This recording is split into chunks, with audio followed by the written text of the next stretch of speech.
आखिर कैसे हुआ कलयुग के सबसे बड़े राक्षस कलि पुरुष का जन्म? क्या कलि पुरुष या हम इंसानों के बीच मौजूद है? आखिर कैसा दिखता है कलि पुरुष और उसका अंत कैसे होगा? तो चलिए आज हम इस वीडियो में इन सभी सवालों के जवाब देंगे, तो बने रहे वीडियो के अंत तक।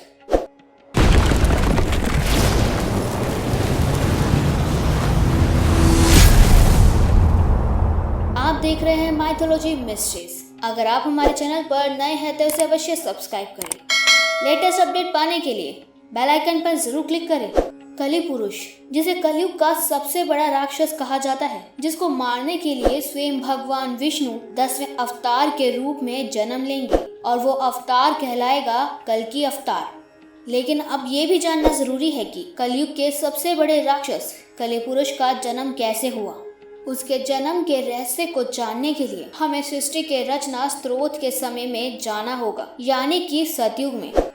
तो एक बार ऋषि दुर्वासा देवताओं से मिलने स्वर्गलोक गए हुए थे, परंतु इंद्रदेव वहां नहीं थे। वे किसी राक्षस का वध करके अभी स्वर्गलोक ही आए थे। तभी ऋषि दुर्वासा ने उनके स्वागत के लिए फूलों की माला डाली, क्योंकि इंद्रदेव अभी जीत की धुन में मगन थे। उन्होंने उनके माला का मान नहीं रखा और उस माला को उतार कर उन्होंने अपने हाथी को पहना दिया।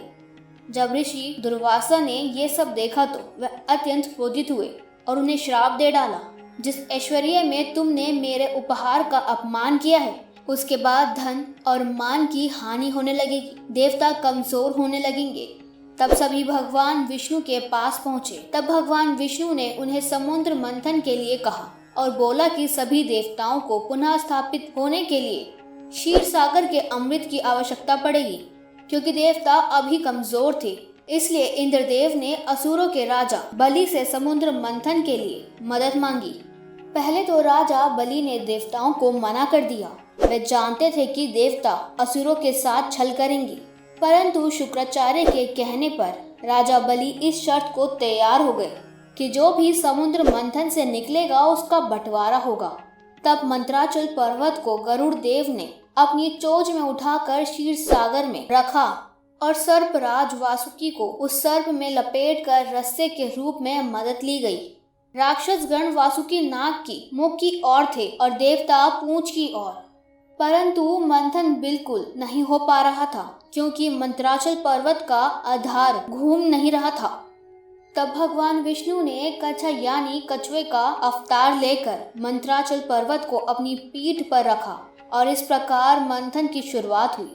उसमें से कई सारे कीमती आभूषण के साथ साथ पहले हलाल नामक तेज विष निकला।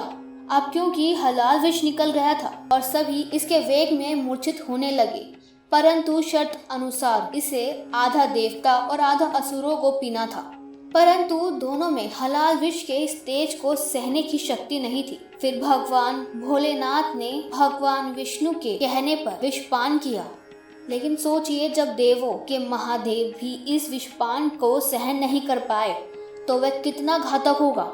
भगवान भोलेनाथ ने भगवान विष्णु के कहने पर विषपान तो कर लिया, लेकिन वहां पर अति जलन प्रभावित हो रही थी।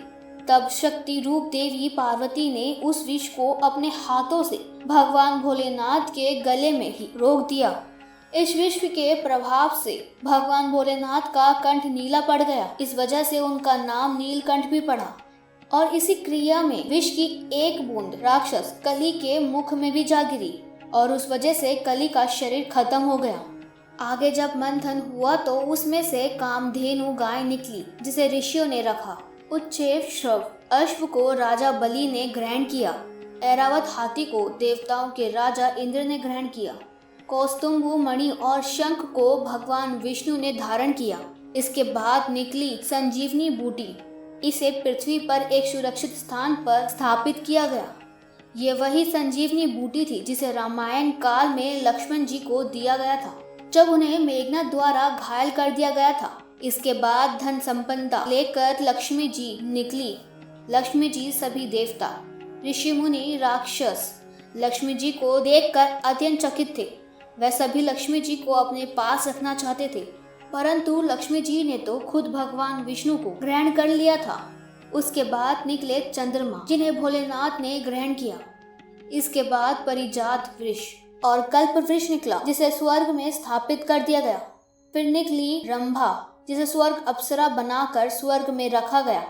इसके बाद निकली वरुणी देवी यानी सूरा देवी यानी गॉडेस ऑफ अल्कोहल, जिन्हें असुरों ने लिया। और अंत में भगवान धन्वंतरी अपने हाथों से अमृत कलश लेकर निकले। इसी अमृत की छीना झपटी में कुछ बूंदें समुद्र में जा गिरी, जो उज्जैन, नासिक और इलाहाबाद में गिरी थी। कहा जाता है कि हर 12 साल में फिर से वह अमृत प्रकट होता है।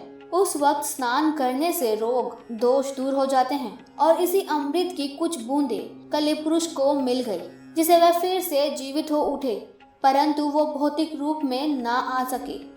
अमृत के बंटवारे के लिए भगवान विष्णु ने मोहिनी रूप ले लिया और सारा अमृत देवताओं को पिला दिया।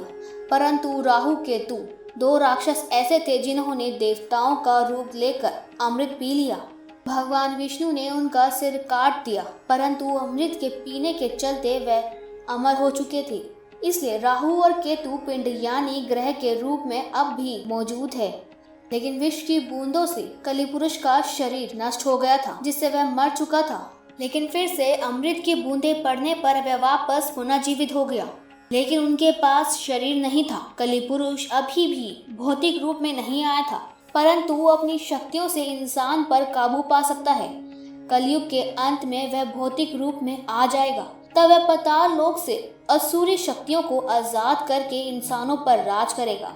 तब भगवान विष्णु का कल्कि अवतार होगा, जो 64 गुणों से लिप्त माहिर एक योद्धा होगा, जो अब तक के सबसे शक्तिशाली राजा कलिपुरुष से लड़ेंगे और इंसानों को उसके प्रभाव से मुक्त करेंगे। परंतु इस युद्ध में कलिपुरुष की तरफ से इंसान भी लड़ेंगे। तब तक धर्म पूरी तरह से नष्ट हो जाएगा। इंसान भगवान को पहचान नहीं पाएंगे, परंतु अंत में सब ठीक हो जाएगा और सतयुग का आरंभ होगा। तो दोस्तों, इस प्रकार हुआ था कलिपुरुष का जन्म। तो दोस्तों, अगर आपको हमारी जानकारी पसंद आई हो तो इसे लाइक करें, इस वीडियो को ज़्यादा से ज़्यादा शेयर करें, चैनल को सब्सक्राइब करें। देखते रहे माइथोलॉजी मिस्ट्रीज।